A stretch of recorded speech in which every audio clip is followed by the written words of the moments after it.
आज हम आपको प्रारंभिक शिक्षा की पृष्ठभूमि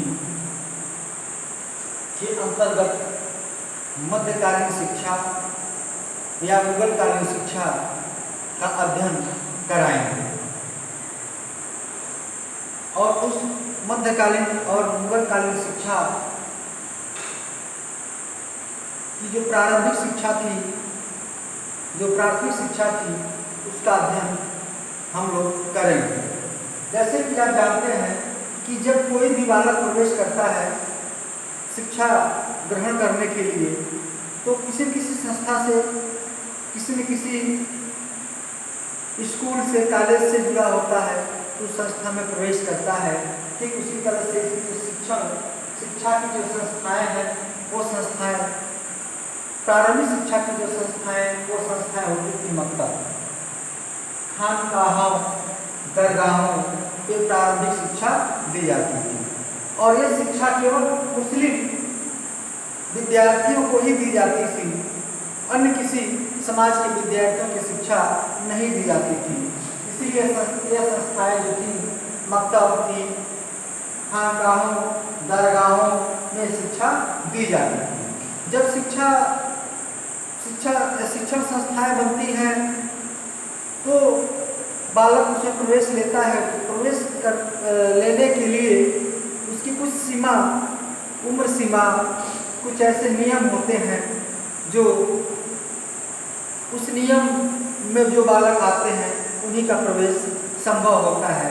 जैसा कि आपने पूर्व में वैदिककालीन शिक्षा में प्रवेश की जो व्यवस्था थी, जो उम्र थी, वह ब्राह्मण के लिए 8, वैश्य के लिए क्षत्रिय के लिए 10 और वैश्य के लिए 12 वर्ष की अवस्था थी। बौद्धकालीन शिक्षा में 6 वर्ष दिया था, 6 वर्ष आपने पढ़ा। और मध्यकालीन शिक्षा या मुस्लिमकालीन शिक्षा में शिक्षा के लिए संस्थाओं में प्रवेश की जो उम्र है, वो उम्र है 4 वर्ष 4 माह 4 दिन। उसकी एक रस्म होती है, बिस्मिल्लाह खानी रस्म अदा की जाती है। जैसे कि आपने बौद्धकालीन शिक्षा में पवज्जा संस्कार के बारे में जाना, वह जो है कि इसी तरह से बिस्मिल्लाह खानी के समान रस्म थी बौद्धकालीन शिक्षा में। वैदिककालीन शिक्षा में उपनयन संस्कार के बारे में आपने जाना। ठीक उसी प्रकार से मुस्लिमकालीन शिक्षा में आप बिस्मिल्लाह खानी एक रस्म थी, उस रस्म के अनुसार बालक 4 वर्ष 4 माह 4 दिन का होता था तो शिक्षण संस्थाओं में प्रवेश होता था। और इस रस्म में करीब करीब विद्यार्थी के समस्त सगे संबंधी परिवार के लोग को इकट्ठा होना अनिवार्य हुआ करता था। और जब बालक प्रवेश करता था शिक्षण संस्था में, यानी कि मकतब में शिक्षा ग्रहण करने के लिए दरगाहों में, खानकाहों में जब प्रवेश करता था, तो उस समय बालक को नए वस्त्र धारण कराया जाता था। नए वस्त्र धारण करने के पश्चात वो मौलवी साहब के पास जाता था और मौलवी साहब इस रस्म को पूरा करते थे। और मौलवी साहब कुछ कुरान के आयतों को कंठस्थ कराते थे। जब बालक बिल्कुल नहीं बोल पाता था या फिर उस शब्द का उच्चारण नहीं कर पाता था, तो उसके लिए केवल बिस्मिल्लाह खान ही कह देना ही उचित समझा जाता था। या फिर बालक बिस्मिल्लाह खान, इसी तरह से बालक से बिस्मिल्लाह खान कहवाया जाता था ताकि प्रवेश की जो रस्म होती थी वो पूरी तरह से पूर्ण हो सके। उसके बाद से है पाठ्यक्रम। आप पाठ्यक्रम के बारे में जानते हैं कि पाठ्यक्रम में सबसे पहले जो प्रारंभिक शिक्षा का पाठ्यक्रम होता है, वर्णमाला का ज्ञान कराया जाता है। और वर्णमाला के ज्ञान प्राप्त करने के बाद ही और मिलावटी या अक्षर, मिलावट अक्षर या मात्राओं का ज्ञान प्राप्त कराया जाता है। उसमें बालक को हिसाब यानी गणित की शिक्षा दी जाती थी, वर्णमाला की शिक्षा दी जाती थी और कुछ कुरान की आयतों को कंठस्थ कराया जाता था।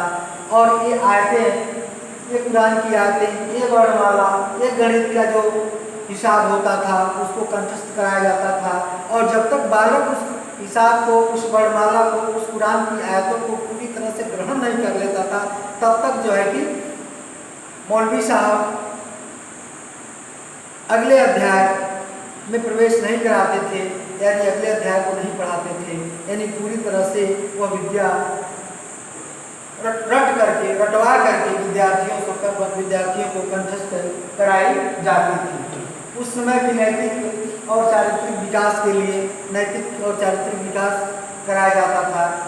नैतिक और चारित्रिक विकास के लिए आप देखिए शेख सादी की पुस्तकें, उसका नाम है बोस्ता एवं गुलिस्ता। शेख सादी की जो पुस्तकें हैं बोस्ता एवं गुलिस्ता, उसमें जो है कि उस पुस्तक का अध्ययन करने के पश्चात बालक के चारित्रिक और नैतिक विकास होता था, और साथ ही साथ पैगंबरों की कथा, जो पैगंबर आए उन पैगंबरों की कथा, जैसे मोहम्मद साहब जो खलीफा आए पैगंबर बन करके, उनकी कथा पढ़ाया जाता था, सुनाया जाता था, और फकीरों की भी कथा पढ़ाया और बताया जाता था, जिससे बालक में चारित्रिक और नैतिकता का विकास हो, जिससे बालक न्यायप्रिय हो, कर्तव्यपरायण हो, उसके अंदर एक दूसरे के सहयोग करने की भावना विकसित हो। इसके वास्ते इसके अतिरिक्त जो पुस्तकें उनको अध्ययन कराई जाती थी, रटवाई जाती थी, याद कराई जाती थी, सिकंदरनामा हुआ, लैला मजनू हुआ, इस तरह से तमाम पुस्तकें जो हैं प्रारंभिक शिक्षा में, मुगलकालीन शिक्षा में, प्रारंभिक शिक्षा में जो पढ़ाई जाती थी, इस तरह से बालक का चारित्रिक और नैतिक विकास होता था। इसके बाद से हम आपको पढ़ाएंगे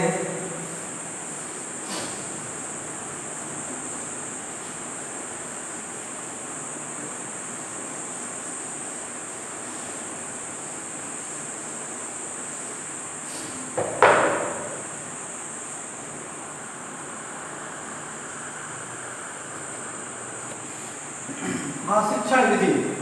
शिक्षण विधि किसी भी समाज की शिक्षा हो, किसी प्रकार की शिक्षा हो, उसकी शिक्षण विधि का होना प्रमुख स्थान होता है। तो शिक्षण विधि ऐसी थी, वो शिक्षण विधि पूरी तरह से मौखिक थी। शिक्षण विधि पूरी तरह से मौखिक थी, और वह कुरान की आयतों को कंठस्थ कराया जाता था। कलमा कुरान की जो आयतें थी उनको पढ़वाया जाता था, कंठस्थ करवाया जाता था, और मौखिक रूप से ही उनको कंठस्थ कराया जाता था, क्योंकि उनकी शिक्षा विधि मौखिक की थी।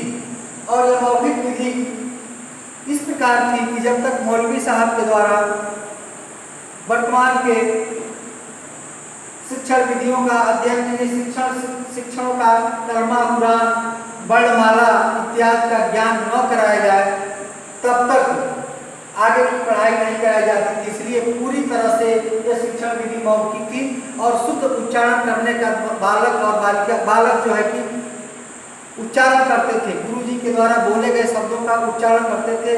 इसका मुख्य उद्देश्य था कि किसी भी तरह से वो शुद्ध उच्चारण करना या जान जाए, उसको अर्थ समझने या अर्थ के बारे में जानने, इस शब्द के अर्थ के बारे में जानने की कोई बात नहीं थी। इसलिए यह पूरी तरह से शिक्षण विधि मुख्य रूप से मौखिक पर आधारित थी, और यह विधि जो है